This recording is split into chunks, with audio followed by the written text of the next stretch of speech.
안녕하십니까. 대한애국당 당원 최지미입니다. 여기 모이신 여러분께서는 드루킹과 김경수의 여론조작에도 속지 않으셨습니다. 그렇죠?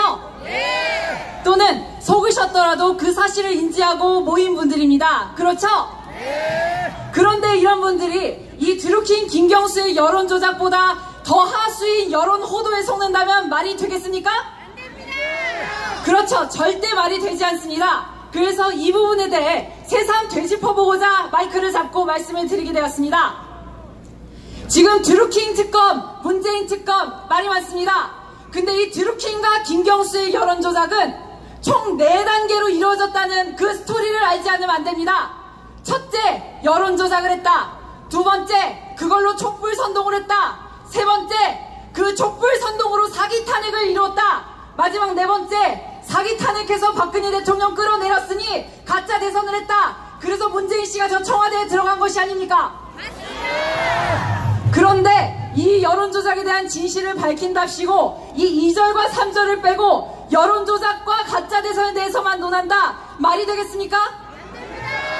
이렇게 사기 탄핵의 진실에 대해서 이야기하지 않고 문재인 씨에 대한 대선 불복만 이야기한다. 그거 누구 부하들인가요? 뭐 김무성, 박지원 이런 사람들이 대단히 좋아할 만한 이야기 아니겠습니까? 우리는 모두 영화나 드라마 볼 때 1편부터 시청하지 4편부터 시청하지 않습니다. 이 부분에 대한 풀스토리를 인지하지 않으면 우리는 좌파에 100번, 1000번 집니다. 그 점에 대해서 바로 하지 않으면 안 됩니다.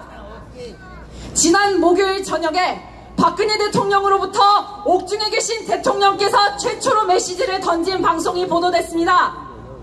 말씀드리기 앞서 저는 박근혜 대통령의 변호인단 중 어떤 사람도 만난 적이 없음을 밝힙니다. 그 박근혜 대통령께서 유영아 변호사를 통해서 본인의 메시지를 전달하셨는데 이 메시지를 통해서 우리는 각 온갖 유튜버들과 기사들이 한 말이 사실이 아닌 것을 알 수 있었습니다. 예를 들면 신의 헛수, 뭐 죄갑제 뭐 이런 사람들 꼭 하면 박근혜 대통령 위독하시다 했는데 사실 아니었죠? 이런 것들에 대해서 속아서는 안 됩니다. 우리는 박근혜 대통령께서 던진 메시지를 존중할 의무가 있습니다. 그러자 이 보수파리 김무성 하수인 박근혜 대통령이 복귀하면 큰일 나는 사람들이 무슨 작전을 펼치고 있느냐? 이제 새로운 여론 호도에 대비를 해야 됩니다. 유영아가 진실을 말하지 않았을 가능성이 있다. 박근혜 대통령이 유영아 변호사를 옆에 두는 것이 의심된다. 뭐 믿을 수 없다. 이런 말들을 인터넷에 도배를 하고 있습니다. 그런데 박근혜 대통령께서는 우리가 보낸 편지를 모두 읽어보고 계십니다. 그리고 그 점은 확인했습니다. 왜냐? 저는 박근혜 대통령께 263통의 편지를 보냈습니다. 모두 뉴스였죠. 지금 현 시국에 대한 뉴스 중에 인상 깊은 것 한두 가지씩을 꼭 편지로 보냈는데 그 점이 몇 달 전에 박근혜 대통령께서 지지자들이 보낸 편지를 통해 뉴스 상황을 알 수 있다 라고 기사화가 됐습니다. 만약에 의심스러운 것이 있다 하면 직접 본인께 편지를 보내면 되는 겁니다. 그런데 그들은 보내지 않죠. 신의 호수가 박근혜 대통령한테 뉴스 편지 보냈다는 얘기는 들어본 적이 없습니다.